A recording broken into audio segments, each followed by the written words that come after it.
కొంతమంది బద్ధకంతో విపరీతంగా బాధపడుతూ ఉంటారు. ఇవాళ చేద్దాం, రేపు చేద్దాం, ఇది చేద్దాం, అది చేద్దాం అని ఆలోచిస్తూనే ఉంటారు. ఆలోచనలతోనే సమయం వృధా అయిపోతూ ఉంటుంది. బద్ధకం వీళ్ళని వదిలిపెట్టదు. మరి ఈ బద్ధకం ఎందుకు వస్తుందో తెలుసా? అధికంగా తినటం వల్ల, అధికంగా ఆలోచించటం వల్ల. ఎవరైతే అధికంగా తింటారో తినడంతోనే అలసిపోతారో అలసటలో బద్ధకం వచ్చేస్తుంది. ఎవరైతే అధికంగా ఆలోచిస్తారో ఆలోచనలోనే అలసిపోతారో ఆలోచనలతోనే బద్ధకం వచ్చేస్తుంది. ఇంకా పని ముందుకి సాగదు. అందుకోసమని మితంగా తినటం. మితంగా అంటే ఎలా తినాలట అంటే ఆహారాన్ని ఔషధంలాగా తినాలట. ఒకవేళ ఔషధంలాగా తినకుండా విలాసవంతంగా బాగా తిన్నావే అనుకో, అప్పుడు ఔషధాలనే ఆహారంగా తీసుకోవాల్సి వస్తుందట.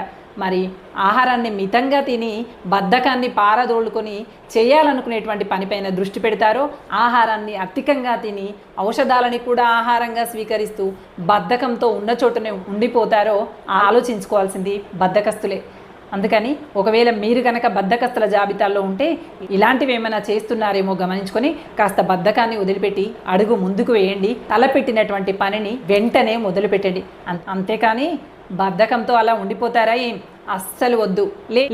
లేచి పని మొదలుపెట్టు. అతిగా తినటం, అతిగా ఆలోచించటం ఆపేసి ముందుకు నడువు.